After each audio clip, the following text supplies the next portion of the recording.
சிறப்புரையாற்ற அன்போடு அழைக்கிறோம். தமிழ்நாடு முற்போக்கு எழுத்தாளர் கலைஞர்கள் சங்கத்தினுடைய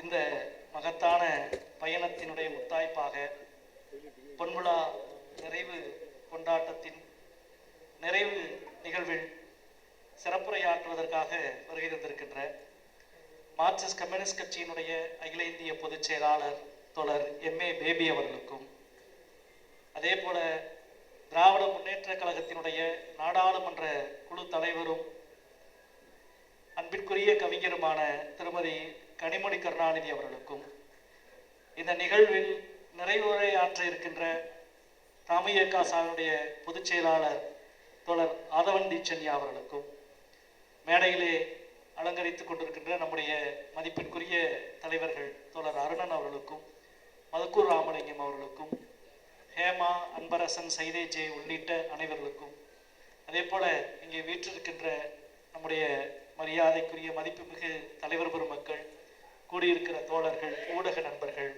அனைவருக்கும் என்னுடைய அன்பான வணக்கத்தினை முதலிலே தெரியப்படுத்திக் கொள்கின்றேன்.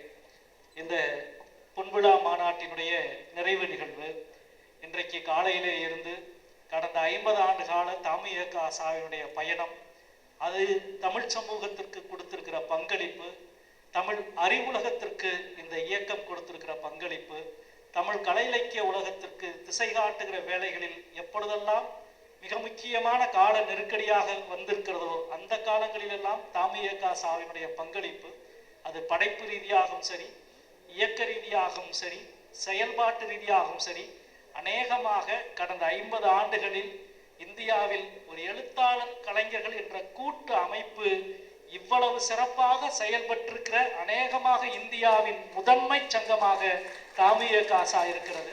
பல மாநிலங்களில் எழுத்தாளர்கள் சங்கம் இருக்கும், கலைஞர்கள் சங்கம் இருக்கும், வெவ்வேறு வடிவங்களில் இருக்கும். ஆனால் இது மொத்தமும் சேர்ந்து ஒரு பெரும் இயக்கமாக தாமியகாசாவினுடைய பயணம் என்பது தமிழ் சமூகத்தினுடைய மிக முக்கியமான படிப்பினை பயணமாக தாமியகாசாவின் பயணம் இருந்தது. அதனுடைய அனுபவங்களை எல்லாம் இங்கே தோழர் காலையில் அருணன் அவர்களும் மதுக்கூர் அவர்களும் நம்முடைய தோழர்கள் எல்லாம் குறிப்பிட்டார்கள். அதில் மிக முக்கியமானது, நான் இலக்கிய படைப்பிலக்கிய மற்ற விஷயங்கள் எல்லாம் தோழர்கள் பேசிட்டதனால் நான் அதற்குள் போகவில்லை. மிக நிறைவாக நெருக்கடியான நேரம் என்பதால் இன்றைக்கு இப்பொழுது ஆலி செந்தில்நாதன் மிக அழகாக இங்கே பேசினார். கடந்த 20 நாட்களாக இந்தியாவே பேசிக்கொண்டிருக்கிற ஒரு பேசுபொருளை பற்றி பேசிக்கொண்டிருந்தார். கிமு 8ஆம் நூற்றாண்டில் ஒரு நகர நாகரிகம் கொண்ட ஒரு நகரம் தமிழகத்திலே வைகை கரையிலே இருந்தது என்று கொடுக்கப்பட்ட ஒரு அறிக்கைக்கு எதிராக ஒன்றிய அரசு எப்படியெல்லாம் பணியாற்றி கொண்டிருக்கிறது என்று அவர் சொன்னார். அவரே இணைத்து சொன்னதை போல இன்றைக்கு இந்தியாவே பேசிக்கொண்டிருக்கிற பேசுபொருளை துவக்கி வைத்த பெருமை தமிழ்நாடு முற்போக்கு எழுத்தாளர் கலைஞர்கள் சங்கத்தை சாரும். 2015-16 2 ஆண்டுகளும் கீழடியில் அமர்நாத் ராமகிருஷ்ணன் அகழாய்வை நடத்திய பிறகு அவரை வெளியேற்றிவிட்டு ஸ்ரீராமன் என்பவரை அங்கே நியமித்து அகழாய்வை நடத்த சொல்லி, கீழடியில் எந்த கட்டுமான தொடர்ச்சியும் இல்லை, இங்கே புதிதாக அகழாய்வு செய்ய எதுவும் இல்லை என்று அறிக்கை கொடுக்க வைக்கப்பட்டு ஆகஸ்ட் மாதம் 3ஆம் தேதி அவர் அந்த அறிக்கையை கொடுக்கிறார். 2017ஆம் வருடம் அந்த அறிக்கைக்கு எதிராக மூடி மறைக்கப்படும் நம்முடைய வரலாற்று தடயங்களுக்கு எதிராக, திட்டமிட்ட இந்துத்துவ அரசியலின் சதிக்கு எதிராக ஆகஸ்ட் 3ஆம் வாரம் ஸ்ரீராமன் கொடுத்த அறிக்கைக்கு பிறகு செப்டம்பர் 30ஆம் தேதி மாபெரும் தமிழர் உரிமை மாநாட்டை நடத்திய இயக்கம் தமிழ்நாடு முற்போக்கு எழுத்தாளர் கலைஞர்கள் சங்கம். இங்கே மிக அழகாக குறிப்பிட்டார், கீழடி எங்கள் தாய்மடி. இன்றைக்கு எடப்பாடி அவர்களுக்கு இந்த கோஷம் போட்டு எல்லா இடங்களிலும் போஸ்டர் ஒட்டப்பட்டு கொண்டிருக்கிறது. மரியாதைக்குரிய மாஃபா பாண்டியராஜன் அவர்கள் அமெரிக்காவில் என்ன தலைப்பு கொடுக்கலாம் என்று கேட்டார்கள். நான் தான் கீழடி எங்கள் தாய்மடி என்ற தலைப்பு கொடுத்தேன் என்று ஒரு பேட்டியில் கொடுத்திருந்தார். முதலில் கீழடி எங்கள் தாய்மடி என்று இன்றைக்கும் தமிழ்நாடு அரசினுடைய பல விளம்பரங்களில் அந்த சொற்றொடர் இருக்கிறது. இந்த சொற்றொடரை உருவாக்கிய அமைப்பு தமிழ்நாடு முற்போக்கு எழுத்தாளர் கலைஞர்கள் சங்கம். இன்னும் சரியாக சொன்னப்போனா ஒரு சங்கத்தில் எல்லாரும் சேர்ந்து ஒன்றாக எழுத மாட்டோம். அதில் யாராவது பலரும் பங்களிப்பு செய்து அது சரியாக வருகிற ஒரு வாசகத்தை தூக்கி பிடிப்போம். இந்த வாசகத்தை எழுதியது எங்கள் பேரன்பிற்குரிய தோழன் கருப்பு கருணா என்பதை இந்த அரங்கத்தில் நான் பதிவு செய்ய வேண்டும் என்று நினைக்கின்றேன். அந்த மாநாட்டை பார்த்த பின்புதான் அந்த மாநாட்டில் கலந்து கொண்ட நாம் எல்லாம் இருக்கிறோம். தோழர் அருணன், ஆதவன் தீட்சண்யா அவர்கள், அதே போல மதுக்கூர் அவர்கள் எல்லாரும் இங்கே இருக்கிறோம். ஆனால் அமைப்புக்கு ஆதரவாக அந்த மாநாட்டிலே கலந்து கொண்ட 2 ஆளுமைகள் இங்கே இருக்கிறார்கள். தற்செயலாக நிகழ்ந்த ஒரு நல்ல விஷயம். ஒன்று, நம்முடைய மரியாதைக்குரிய கவிஞர் கனிமொழி கருணாநிதி எம்பி அவர்கள். இன்னொன்று, நம்முடைய மரியாதைக்குரிய மொழிசார் செயற்பாட்டாளர் ஆலி செந்தில்நாதன் அவர்கள். அந்த மாநாடு நடக்கிற அன்று தமிழ் ஹிந்து பத்திரிகையில் அவர் ஒரு கட்டுரை எழுதினார். அந்த கட்டுரையின் தலைப்பு தமிழுக்கு சிவப்பென்றும் பெயர். என்ன அழகான கட்டுரை! நாங்கள் அமைப்புக்குள் இருக்கிறவர்கள் எழுதவில்லை, அமைப்பில் வந்த நம்முடைய தோழர் அவர் எழுதினார். தமிழுக்கும் சிவப்பென்று பெயர். தாமிய காசா இன்று இந்த கீழடியை கையில் எடுக்கிறது. இது தமிழக வரலாற்றின் மிக முக்கியமான இயக்கம் என்று அவர் எழுதினார். இதே போல ஒரு வார்த்தை அதுக்கு ஒரு 40 ஆண்டுக்கு முன்னால் எழுதப்பட்டது. அது மரியாதைக்குரிய பாரதிதாசனால் எழுதப்பட்ட வார்த்தை. பாரதிதாசன் எழுதினார். அதுவரைக்கும் தமிழுக்கு அமுதென்று பெயர் என்பதால் நம்ம எல்லோரும் கேள்விப்பட்டிருப்போம். பாரதிதாசன் சொன்னார், தமிழுக்கு ஜீவா என்றும் பெயர் என்று சொன்னார். இதை பதிவு செய்தவர் நம்முடைய பெருமரியாதைக்குரிய எழுத்தாளர் ஜெயகாந்தன் அவர்கள். ஜீவாவை பற்றிய ஒரு உரையிலே சொன்னார், பாரதிதாசன் சொன்னார், தமிழுக்கு ஜீவா என்றும் பெயர். அந்த பாரம்பரியத்தில் வந்து கொண்டிருக்கிற தாமிய காசாவுக்கு தமிழுக்கு தாமிய காசா என்றும் பெயர் என்பதை நம்முடைய வரலாறு முழுவதும் நாம் நிரூபித்துக் கொண்டிருக்கிறோம். இன்றைக்கு தற்செயலாக நடந்தது. நேற்றைக்கு மீண்டும் ஸ்ரீராமன் அறிக்கையை எழுதி தருமாறு ஒன்றிய அரசு கேட்கிறது. ஆச்சரியமா இருக்கு. ஒருத்தர் வந்து அவர் அதிகாரப்பூர்வமாக செய்தியாளர் குறிப்பை வெளியிட்டார் ஸ்ரீராமன் அவர்கள். அந்த குறிப்பினுடைய நகலங்கள் இடம் இருக்கிறது. கீழடியிலே கிடைக்க ஒன்றுமில்லை என்று சொல்லி அதிகாரப்பூர்வமாக அறிக்கை வெளியிட்டு விட்டு போனவரிடம் கூப்பிட்டு, இன்றைக்கு நீ கீழடியில் மீண்டும் அறிக்கை கொடு. ஏனென்றால் அமர்நாத் ராமகிருஷ்ணன் கொடுத்த அறிக்கை கிமு 8ஆம் நூற்றாண்டிலேயே ஒரு நகர நாகரிகத்தினுடைய துவக்கம் கீழடியில் இருந்தது.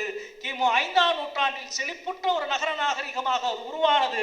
கிபி 2ஆம் நூற்றாண்டுக்கு பிறகு அந்த நகரம் வீழ்ச்சியை தொடங்கியது என்று வரலாற்று முறைப்படி அடுக்கி தூக்கி வைத்து விட்டார். அந்த பாறைக்கு எதிராக, உண்மை என்ற அந்த உறுதிக்கு எதிராக ஒன்றிய அரசினுடைய தொல்லியல் துறையும் பண்பாட்டுத்துறையும் ஒவ்வொரு நாளும் போரிட்டுக் கொண்டிருக்கிறது.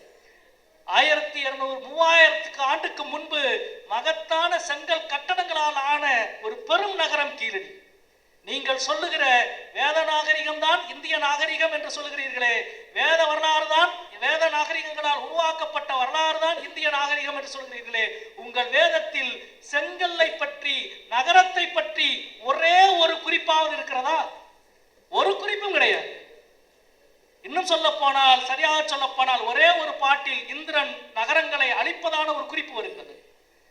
அதற்கு பின்னால் வந்த சாஸ்திரங்களில் கூட மிக அழகாக சொல்லுகிறார்கள், செங்கல் பட்டுமானம் என்பது பயன்பாட்டுக்கு வந்த பிறகு தவிர்க்க முடியாமல் அவர்கள் சொல்கிறார்கள், பிராமணனுக்கும் சத்திரியனுக்கும் தான் சுட்ட செங்கல் பயன்படுத்துகிற உரிமை உண்டு, வைசியர்களுக்கு பச்சை செங்கல் பயன்படுத்துகிற உரிமை உண்டு, சூத்திரர்களுக்கு செங்கல் பயன்படுத்துகிற உரிமையே இல்லை.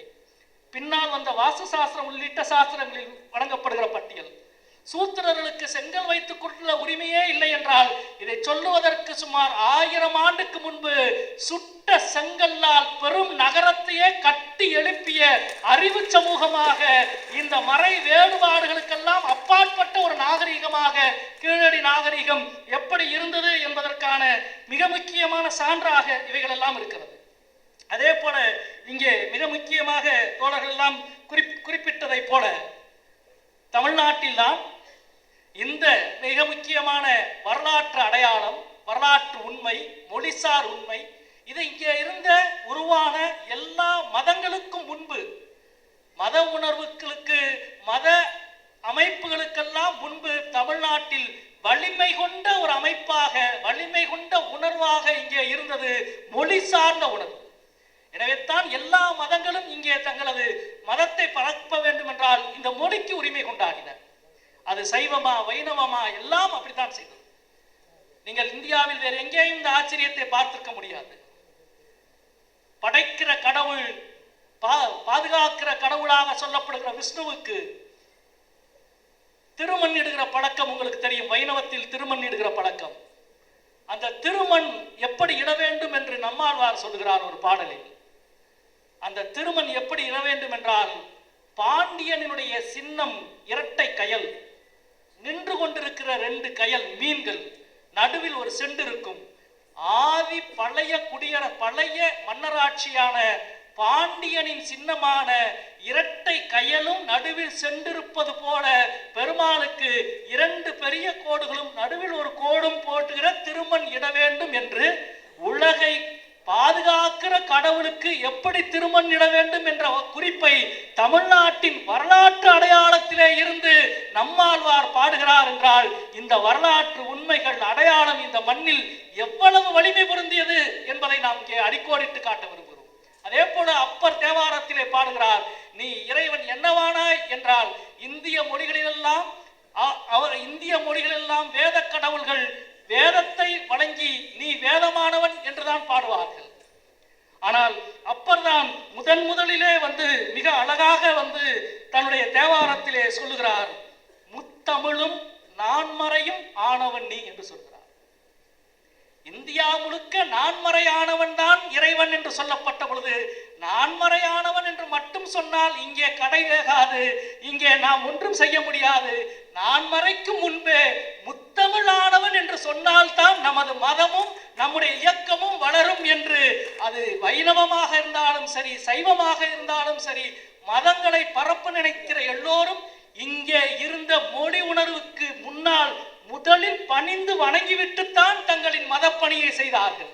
நான் ஏன் இங்கே சொல்லுகிறேன் என்றால், எல்லாவற்றையும் விட, எல்லா ஆன்மீக விஷயங்கள் எல்லாவற்றையும் விட மிக பழமையானது, மிக வளமையானது, மிக உறுதியானது தமிழ் சமூகத்தினுடைய கல்விசார் மரபும் மொழிசார் மரபும். இன்றைக்கு இதுதான் பாஜகவுக்கு, இந்துத்துவ அரசியலுக்கு மிகப்பெரிய பிரச்சனையாக இருக்கிறது. மிக அழகாக இங்கே சொன்னார்களே, தமிழ் மொழியினுடைய இந்த ஆழமும் இந்த வேரும் இந்த தொடர்ச்சியும் மிகப்பெரிய ஒரு பண்பாட்டு கோட்டையாக, பண்பாட்டினுடைய மிகப்பெரிய கேடயமாக நின்று கொண்டிருக்கிறது. இவ்வளவு வளமான மொழிக்கு எதிராக, மொழி உரிமைக்கு எதிராக நிகழ்ந்து கொண்டிருக்கிற அரசியல் களத்தில் நிகழ்ந்து கொண்டிருக்கிற தாக்குதலை அரசியல் தலைவர்கள், அரசியல் இயக்கங்கள் பார்த்துக் கொள்ளும்.